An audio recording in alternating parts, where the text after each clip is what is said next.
kining kagubot sa kalibutan, apil na ning gubat, kagubot sa atong panimalay, kagubot diha sa atong kasilinganan. Gihatagan na ni siya og pasidaan sa mga apostoles, sama ni Santiago nga nagsuwat dinhi sa atong unang pagbasa. Tinaw kay niyang pagkasulti nga ang hinungdan nga nagkagubota tungod kay dunatay gipangandoy nga wa nato makabot.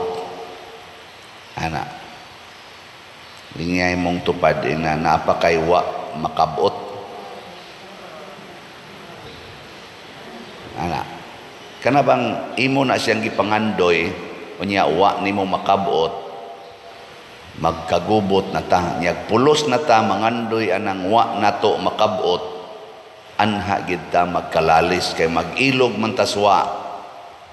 Mag-ilog kaswa ba arang-arang pa ng basketball, 12 ka buok tao mag-ilog sa usa ka buok bola, mura gid hinog mga buang, no? Isod naman, balik ra mas pikas, pero at least na igilogan usa ka buok. Kana gyud mag-ilog taswa. Nya unsa man ang mag-ilog suwa? Mauna ang garbo. Ang garbo ba nga ako gyud labing dako, mauna mangandoy ko ani aron mahimo jud kong labaw niya. Pero siya sa nangandoy siya ato, ako ginang kabuoton kay mahimo jud kong labaw niya.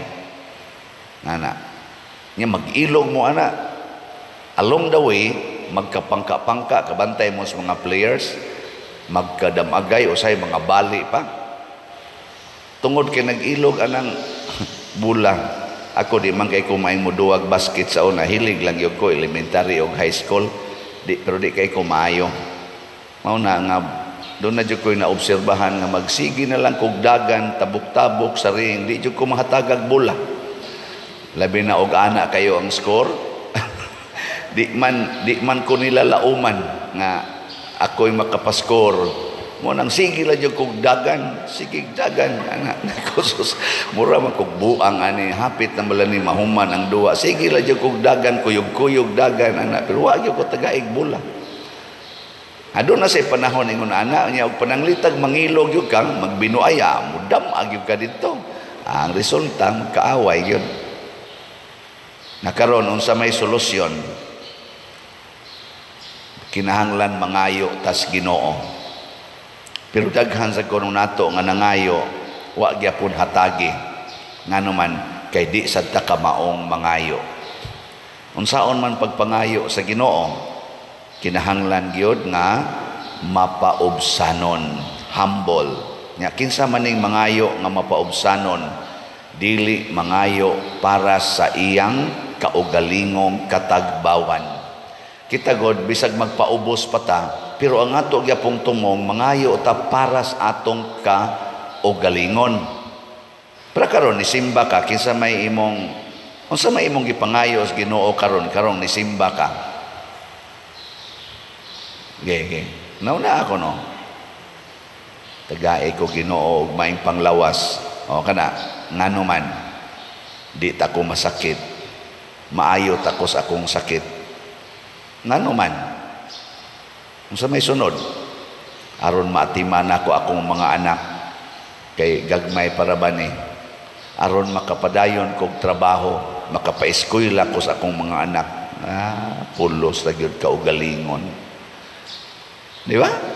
Maura gyud na imo tagaay kog pagkaon para dili mi magutman, bahala na nang among silingan diyang mga buangon ug bagutman. Ginoo luwas sa mi nga dili unta ni maguba among balay, bahala nangaguba na ng ilang balay diha. Ginoo tagaay kog kwarta nga mapalit gini na kong yutaa dinhi aron ako na ning makural, bahala nagwa nay agianan ng akong silingan, basta ako siguro lang gyud ko nga nindot ang akong nataran. Daghang ginato ana. Ginoo dili unta ko mamatay, bahala nagsila nalay mga matay. Ug atog yung sumpayan ba, Mao man agod ang kana mga tao nga gasigila hunahuna siyang kaugalingon, iyang hunahuna labaw siya sa uban. Nga dili siya angayang masakit, nga dili siya angayan nga mapobre, dili siya angayan nga magkalisod, dili siya angayan nga magantos. Bahala na lang ng uban dihag magantos. Pero alas ko na mo take og board exam. Ang hunahunaon ra gyud Ginoo makapasar unta ko, Ginoo makapasar unta ko, Ginoo in taon makapasar unta ko. Wa gyud maghunahuna nga kanang inig exam naa man gyud mahagbong. Nya katong nahagbong unsaon man to nimo? Bahala na Lord basta pasar lang ko. Wa ka maghunahuna. So ang sakto ding pagampo mga igsoon, mao ay ang pag-ingon, Ginoo, hatagi ko aning maong grasya kay ako ning ipaambit ngadto sa uban. Gilingay mong tupad. Ing na nangandoy kang mupaambit nga rin ako. Ing na nangandoy ka nga mupaambit nga rin ako. Oh, wagin maghuna-huna. Kita dinhi sige tagbaligyag slat para unsa man na? Para pare, para nako, para nato. Kaluoy Ginoo wa gitaan ng panganduyang. Unsa may itong pangandoy nganong sige tingon palit mog slat, SBF dag 500 pesos. Ana ngano man para sa katawhan nga atong gialagaran. Palit mo aning paras kapilinya tag 1,000 pesos each day. Ngano man alagaran ang mga devotees sa mahal nga Birhen Maria. Para gyud sa katilingban. Muna nga gidungog sa Dios Ginoo ang atong pag-ampo naagi mo musod nga grasya matag karon og unya. Di inon tanan. Pero kamo sang wa mamalit og slat, unsa kay inyong giampo? Kamo bang wa mamalit kay ubay-ubay man gyud mong naminaw nya wa mo palit. Kano sa pa man mo palit? Ayaw sa padiroy kay para in taon ni sa uniform sa akong anak, para in taon ni sa among pagkaon, para in taon ni sa akong maintenance, para in taon ni sa akong bayranas tubig, bayranas kuryente. Pulos gyud imong hunahuna para imo. Di na mao. Di na mao. Muna sugod karon hunahuna pag-una ang simbahan, ang katawhan. Muna butang diri sa atong ebanghelyo niingon diri ningos Kristo, kinahanglan nga mahimo gyud mong sama sa gamayng bata or mudawat mo sa gingharian sa Dios sama sa gamayng bata. Kanang gamayng bata ug imo nang tan-awon siya, dili gina siya maghuna-huna sa iyang kaugalingon. Unsa may iyang huna-hunaon kanunay ang gusto sa iyang ginikanan. Kung doon na siya buhaton ang bata, normally malingaw na siya maayo, niya iniglingi-lingi niya, wa na diha iyang mama, wa na diha iyang papa, unsay buhatos bata. Bisag unsa pa na ka-importante, biyaan gina niya musugo din na siya hilak, siyagit og asa iyang mama, iyang papa. No. Pero kita, di man gani kabiya sa labhanan aron lang yun mo simba. Sige lang yung panglaba. Sige lang yung panglimpyo. Sige lang yun anang buhat niya, sugal, inom. Lingaw lang yun ba? Sige lang yun. Di na mangitag Ginoo. Bahala nagpuyo-puyo. Di na yun maghilak nga mangitag Ginoo aron makasal. Sige lang yung puyo-puyo. Kay wapay kwarta, sige lang yung puyo-puyo. Di yun mangitag Ginoo.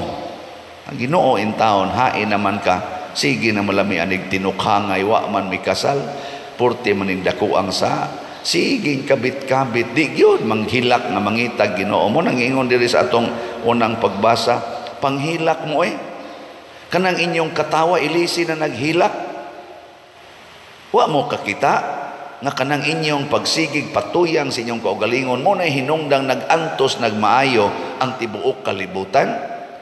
Kanang sige ninyong gubat, siging gubat, panghilak ka mo Kamo mga leaders sa mga nasod nga nagsigig gubat, panghilak mo, purti ng daghanang naghilak karon. Kay nawadaan sa ilang mahal sa kinabuhi, kay nga igo ang inyong mga bomba, mga pinatyanay, dagko kay gasto, spending billions of dollars just to kill each other. Panghilak ko Kamo, ganahan na mong muhilak. Muhilak raman sa tag, wa na tay bugas. Muhilak tag, kita na say makanser. Stage 4. Pero di kita ka maong muhilak, magtanaw sa atong silingan na purting lisura. Una, isip simbahan, isip katawhan sa Dios, ato ning himoon. Nga unsaon man ato, padaghan makitag panginahanglan, ay simple ra kaistanan ang advice sa Ginoo. Tubag nato sa Salmo ay unsa may tubag, itugyan ang inyong mga kabalaka ngadtos Ginoo ug lig-onon kamo niya. Lord, wa ko kapaeskwela sa akong anak, ako ning itugyan nimo. Ayaw pagkarakara na mangutang kay paeskwelahon yung anak. Lord, di ko kapaeskwela sa akong anak. Mingon sa nang Ginoo, ayaw lag paeskwelaha usa. Simple kayo. Yung kagrabiha sa Lord, yung unsaon naman lang unsa may iyang kaugmaon. Siya ang ako sang anak, pag-anhis kalibutan, wasad ka eskwela. Pero nahimong manluluwas sa tanang katawhan. Di ba? Lord, wa nami makaon, wa nami malungag kay pertig yung lisura. Nabalaka ko mga matay misgutom. Ningon sa Ginoo, pag fasting, ayaw kaon. Mga matay mi Lord, ang akong anak pag-anhis kalibutan, nagfasting og 40 ka adlaw, 40 ka gabi, wa gyud mo kaon, wa mo inom, wa mamatay. Tistingi. Wa na. Nganong mangutang man gyud kag para ipalit og bugas, fasting raman di ay mo'y solusyon. Di ba? Lord, tiguang na kay kog naong. Nangunot nako. Sakit na kay akong tuhod. Ayuha in taon ni Lord. Sa may ito bagas Ginoo.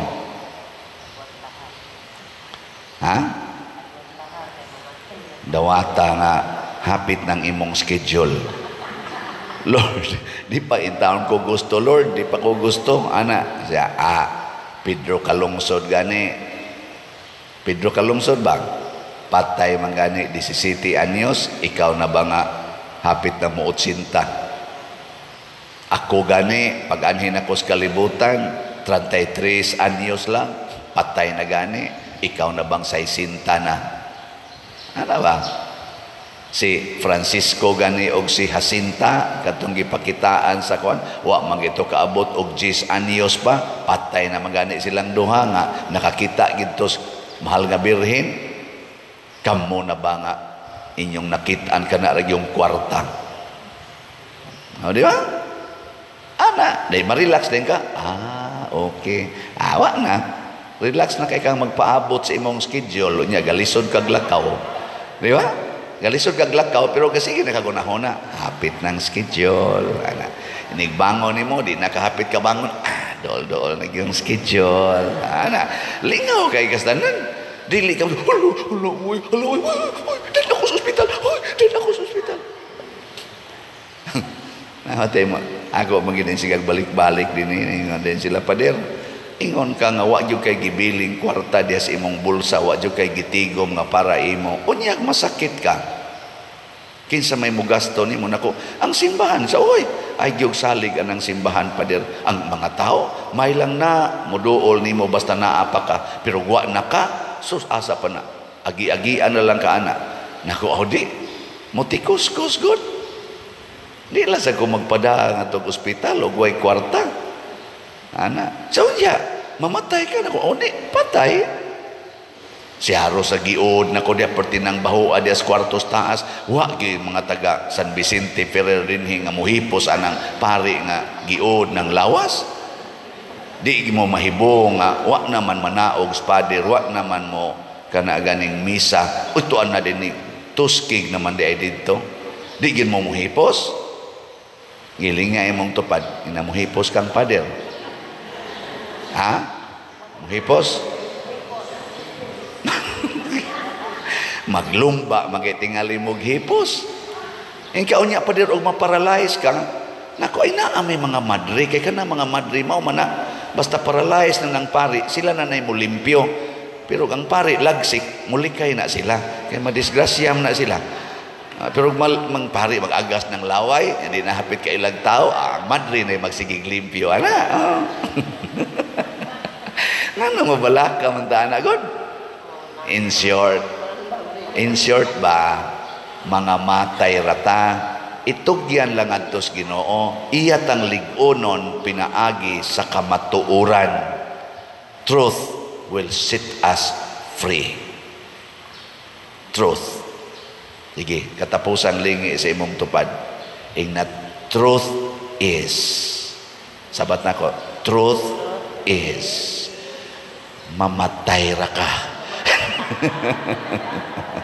ay kay palabi dihang kuan pang dinaw ay kay palabi dihang pangambisyon siging panguha anang pangandoy anang wapa diha mamatay ra ka be contented of what you have right now enjoy with it share it and enjoy nindog data